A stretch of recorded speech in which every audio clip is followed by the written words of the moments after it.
Se siete arrivati su questo video significa che volete approfondire il funzionamento della lavadischi The Gritter e più che altro volete apprezzare al meglio tutti i miglioramenti che possiamo ottenere per la nostra collezione di vinili. Trovate la mia recensione super approfondita linkata qui sotto in descrizione. Quelli che seguono sono alcuni dei test realizzati per quel video che in fase di montaggio ho eliminato perché allungavano troppo il minutaggio. Allo stesso tempo però mi dispiaceva non pubblicarli perché credo possano essere molto utili per chi cerca informazioni su questa lavadischi e trova poco o niente, soprattutto in italiano, oppure inciampa in dei pipponi infiniti che non fanno capire niente della parte pratica. E se anche tu non sopporti i pipponi infiniti che non portano a niente, allora sei arrivato sul video giusto e sul canale giusto. Secondo test impossibile, questo disco di una raccolta Verve Jazz number 15, numero 15. Faccio vedere la copertina originale, eccola qui, ci sono segni di muffa, soprattutto sulla inner sleeve originaria di carta. Vedete come ha già iniziato ad agire da diversi anni e segni di muffa ci sono anche qui sul vinile. Sentiamo quindi il risultato del disco così com'è, quindi sporco, tramite sempre Audacity. Caro giradischi, cara testina, perdonatemi se metto sul piatto e vi faccio riprodurre questa sporcizia immonda. Guardate che schifo, mamma mia, mi vengono brividi.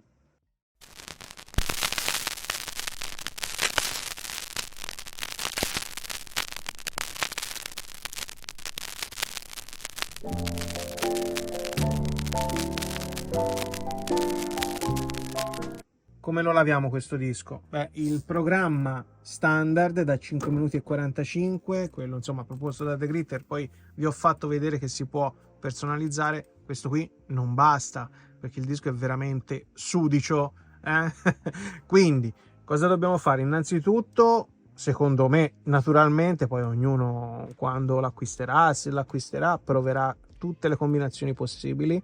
Innanzitutto per questi dischi è consigliabile attivare il preammollo. Si va nelle impostazioni, questo vedete che il preammollo è barrato, quindi non è attivo, e lo attiviamo. Visto che ci siamo, ridiamo anche un'occhiata alle altre impostazioni. Voglio fare senza la seconda vasca per il risciacquo, tutto con la solita. Siamo a 44 cicli di lavaggio completi. Questa è la ventola, questo è il livello dell'acqua, questo è il numero seriale con le runs, quindi quanti cicli sono stati fatti, temperatura attuale dell'acqua e versione del firmware, che è l'ultimo aggiornato a gennaio 2024. L'ho aggiornato proprio prima di registrare questi clip con la The Gritter, prima di fare il video, prima di insomma buttarmi giù gli appunti per fare la recensione. Stop e si torna alle impostazioni e poi si va al lavaggio, quello più lungo, quello più impegnativo. Rumore reale durante il lavaggio, senza musichetta di sottofondo. Fase di asciugatura che tra un minuto finisce e vedremo il risultato al volo. Ultimi 3 secondi, così lo vediamo veramente al volo. Adesso c'è il fischino, ecco, qui vuol dire che la fase di pulizia, insomma tutto il processo è terminato, i 3 bip. Togliamo il disco, non ce la faccio senza distruggere il cavalletto, quindi faccio così, mi alzo, ecco qua, e vediamo il risultato. Ovviamente le righe sono rimaste, l'usura è rimasta, però ecco, perlomeno la muffa non c'è più. Adesso però arriva la parte più interessante, sentire il risultato, la resa audio di questo lavaggio. Sto ascoltando in cuffia mentre registra Audacity e già visivamente si nota la differenza come il file precedente. Naturalmente lo scricchiolio c'è sempre, lo sentirete anche voi, pop e click derivanti dall'usura ci sono sempre, però non c'è veramente paragone.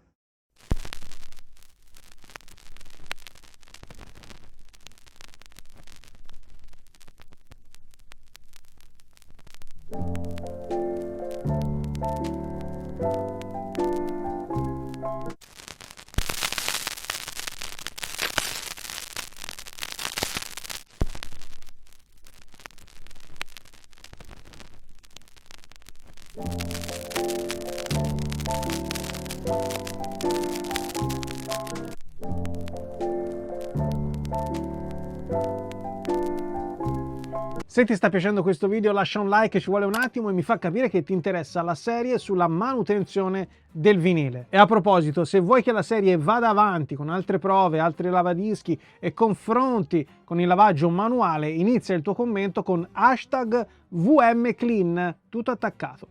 A prescindere da questo risultato che per quanto mi riguarda, in base alla mia esperienza con altre lavadischi, è straordinario, però mi sono chiesto se si può ottenere un risultato anche migliore magari con la seconda vasca, quella accessoria, quella per il risciacquo. A parte, non resta che provarlo. Ho già impostato l'opzione preammollo doppia vasca, ovviamente il tempo aumenta, saliamo a 14 minuti, quindi adesso vediamo l'opzione seconda vasca solo per il risciacquo. Eccoci qua, sta rimuovendo l'acqua dalla vasca in cui viene lavato il disco e a breve arriverà il messaggio per cambiare la tanica. Ecco qua, vedete? Questo messaggio vuol dire togli la tanica numero 1, ossia quella per il lavaggio. Vediamo come. Per evitare di fare danni semplicemente ho etichettato le due vasche, queste vedete 1 lavaggio. Per toglierla si toglie prima il tappo e afferrandola da qui si sfila delicatamente e si appoggia in un posto sicuro. Vi faccio vedere anche qual è il posto sicuro. L'imballo della degritter, ci stanno perfettamente belle, solide. Bisogna avere anche un pochino di ingegno, noi appassionati siamo anche un po' nerd e smanettoni. Quindi stessa cosa, togliamo il tappo, prendiamo la vasca per il risciacquo da qui e la andiamo a posizionare, eccoci qua, perfetto. Quando fa le bollicine e quel rumorino vuol dire che abbiamo posizionato bene la vasca, la seconda tanica, infatti lei è ripartita, sta ricaricando l'acqua per il risciacquo. Naturalmente mettiamogli il tappo, bisogna fare i bravi ragazzi con queste cose. Eccoci qua, asciugatura terminata, vedete, mi dice di rimuovere la seconda vasca, quella del risciacquo, per rimettere quella dedicata al lavaggio. In questo caso però non ve lo faccio vedere, passiamo direttamente al test di registrazione, test di ascolto di questo risultato. Intanto vediamo, facciamo un'ispezione visiva per vedere se ci sono, però insomma, è veramente difficile notare dei miglioramenti rispetto al primo lavaggio. Visivamente il risultato è sempre ottimo, ma era già ottimo senza le due vasche, quella del risciacquo, eccetera eccetera. La cosa più interessante arriva adesso. Eccoci qua con i 3 file. Il primo, Verve Jets Pre-Wash sporco, il secondo che abbiamo già visto e ascoltato più preammo, quindi preammollo no risciacquo, il terzo con preammollo e risciacquo. Allora, visivamente la differenza drammatica c'è tra il primo e gli altri due file, disco sporco, disco pulito.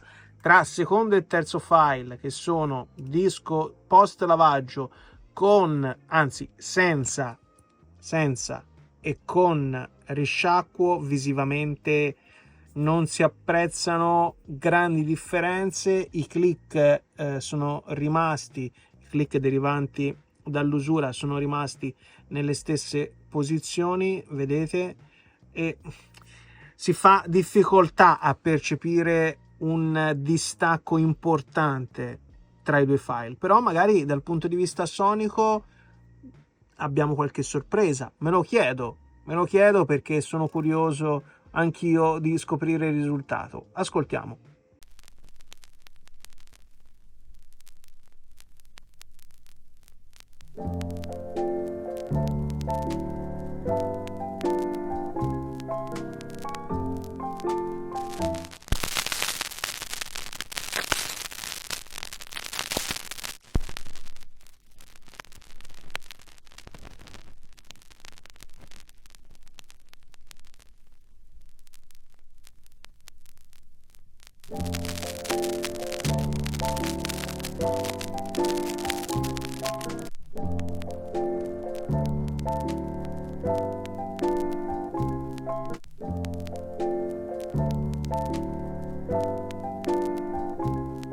Beh, resta da capire come si comporti la The Gritter con i dischi nuovi, o meglio, con i dischi tenuti bene. Questa è la mia copia di Trip with the Lady, ma di Maurizio Bruneau, uno dei miei dischi test preferiti dell'ultimo anno e mezzo, che viene suonato spesso, quindi le piccole imperfezioni che sentirete sono derivanti dall'usura, perché è un disco molto ascoltato, anche se tenuto bene. Pochi discorsi, andiamo ad ascoltare questo disco appena tirato fuori dalla sua in sleeve antistatica, come faccio con tutti i miei vinili.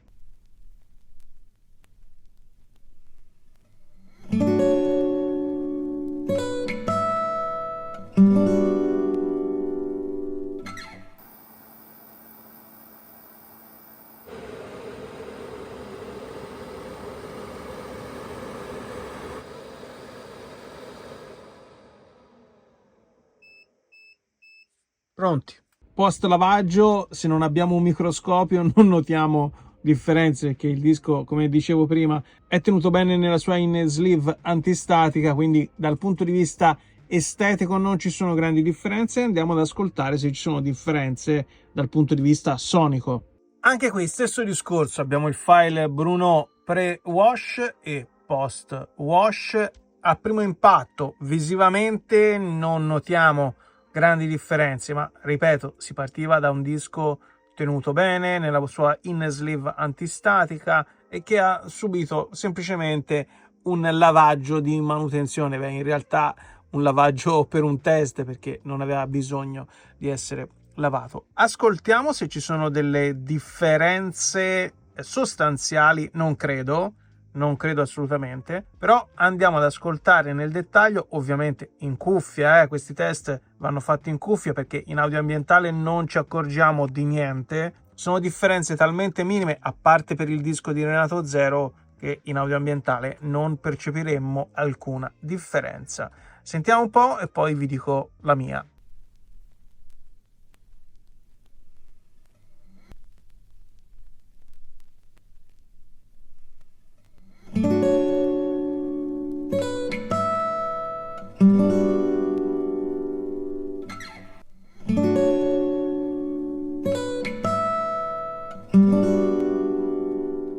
Allora, eccoci qua. Vi ho detto chiaramente cosa penso della The Gritter Mark II nella recensione andata online contemporaneamente a questo video e che trovate linkata qui sotto in descrizione. Aggiungo una considerazione sull'eventualità di acquistare il serbatoio aggiuntivo dedicato al solo risciacquo, una considerazione basata sui risultati che abbiamo visto e sentito. In base a quelli consiglierei l'acquisto del serbatoio aggiuntivo soprattutto ai maniaci della pulizia, quelli più intransigenti, anche perché costa 100 euro e con quei soldi personalmente porterei a casa più volentieri gli adattatori per i 7 e i 10 pollici. La The Gritter Mark II dà il meglio di sé con i dischi molto usati e molto sporchi, ma non dobbiamo assolutamente sottovalutare il grande supporto che fornisce alla manutenzione della nostra collezione di vinili nuovi, mantenendoli sempre splendenti ed efficienti. Insomma, lo avrete capito, per me è un grande sì. Non solo per me, se cercate qualche recensione online anche di audiofili importanti, per tutti è un grande sì. 5 stelle, 10 su 10, vuol dire che è una macchina che lavora veramente bene. Per me è un grande sì, è un investimento che consiglio ad occhi chiusi ad ogni appassionato e ad ogni professionista che possa permettersela. Per professionista intendo un negoziante che venda in un luogo fisico oppure online, penso a Discogs, che ha un grande giro di affari e quindi vuole offrire un servizio migliore ai propri clienti, perché molto spesso i dischi che acquisto online su Discogs usati naturalmente arrivano sporchi e quello sarebbe invece un plus da non sottovalutare se volete far fare uno step qualitativo alla vostra attività, e vi assicuro che i clienti se ne accorgono e apprezzano. Bene, io mi sono divertito come un pazzo a fare tutti questi test, ci ho messo veramente tanto, sono test che porto avanti da diverse settimane. Spero che questo video sia stato utile e in quel caso lasciate un like, e se volete che porti avanti la serie dedicata alla pulizia con altre lavadischi e il tanto amato e odiato lavaggio manuale, commentate con #VMClean tutto attaccato. A presto e buoni lavaggi!